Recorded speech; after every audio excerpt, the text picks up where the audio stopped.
कहानी नियम के पेड़ का साया। उत्तर प्रदेश के एक छोटे से गांव भानपुर में एक बहुत पुराना नियम का पेड़ था।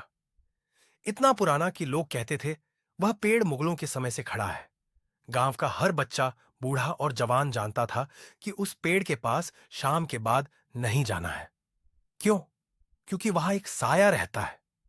कोई भी उस पेड़ की छाव में रात को नहीं जाता। यहां तक कि उस रास्ते से गुजरना भी मना था। गांव के बुजुर्ग कहते थे कि उस पेड़ पर एक औरत की आत्मा रहती है, जिसका गला नीम की डाल से लटक कर टूटा था और आज भी वो उसी डाल से लटकी दिखती है। पर ये सब बातें अमन को बकवास लगती थीं। अमन शहर से पढ़ाई छोड़कर गांव लौटा था। वह विज्ञान का छात्र था और आत्मा भूत पर यकीन नहीं करता था। भूत वूत कुछ नहीं होता, ये सब डराने की कहानियां हैं, अमन अक्सर कहता। लेकिन वो नहीं जानता था कि एक रात उसका तर्क खुद उसके खिलाफ होगा। एक शाम अमन ने शराब के नशे में अपने दोस्तों के सामने शर्त लगा दी। मैं आज रात नीम के पेड़ के नीचे जाकर सोऊंगा, और अगर मैं जिंदा लौट आया तो सब मानोगे कि भूत प्रेत कुछ नहीं होता। गांव के लोगों ने बहुत मना किया, लेकिन अमन नहीं माना। रात के 11 बजे वह एक चादर, टॉर्च और मोबाइल लेकर निकल पड़ा। उसकी आंखों में डर नहीं, जिद थी। वो नीम के पेड़ के नीचे पहुंचा। हवा एकदम ठंडी थी और पेड़ की डालें जैसे किसी अदृश्य चीज से कांप रही थीं। अमन ने वहीं चादर बिछाई और लेट गया। रात के 2 बजे उसकी आंख खुली, क्योंकि कोई उसकी छाती पर बैठा था। धुंधली सी परछाई, बिखरे बाल और गले से टपकता लाल तरल। उसने देखा, एक औरत थी। उसकी आंखें गड्ढों जैसी काली और चेहरा बिल्कुल सड़ा हुआ। मेरी जगह क्यों ली तूने?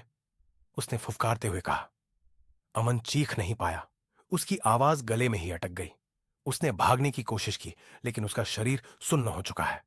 सुबह गांव के लोग नीम के पेड़ के पास दौड़े आए। अमन वहीं पड़ा था, लेकिन उसकी आंखें खुली थीं और शरीर जकड़ा हुआ था। वो कुछ बोल नहीं पा रहा था, बस कांप रहा था।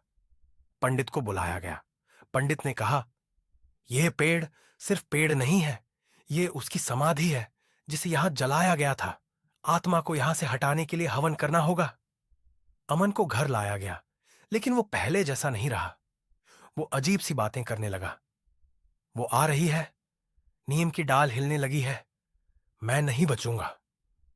उसकी मां ने लाख इलाज कराए, लेकिन कोई फायदा नहीं हुआ। रात के 3 बजे एक दिन उसने खुद को अपने कमरे के पंखे से लटका लिया। मौत के बाद उसके कमरे की दीवार पर किसी ने खून से लिखा था, एक और डाल झुकी। अमन की मौत के बाद गांव में एक के बाद एक 3 और लोग मरे। सबकी मौत रात को हुई और सबकी लाश नीम के पेड़ की डाल के नीचे मिली।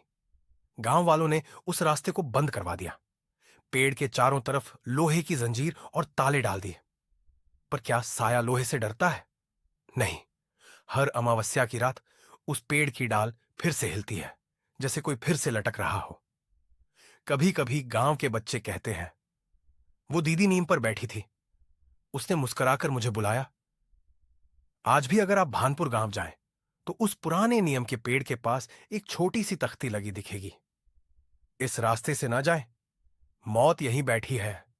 और अगर किसी ने रात के वक्त उस पेड़ की ओर देखा, तो आप देखेंगे एक औरत की छाया डाल से लटकी हुई धीरे धीरे हिल रही है। और ऐसे ही वीडियो देखने के लिए चैनल को लाइक, शेयर और कमेंट करें। अगर आपको कोई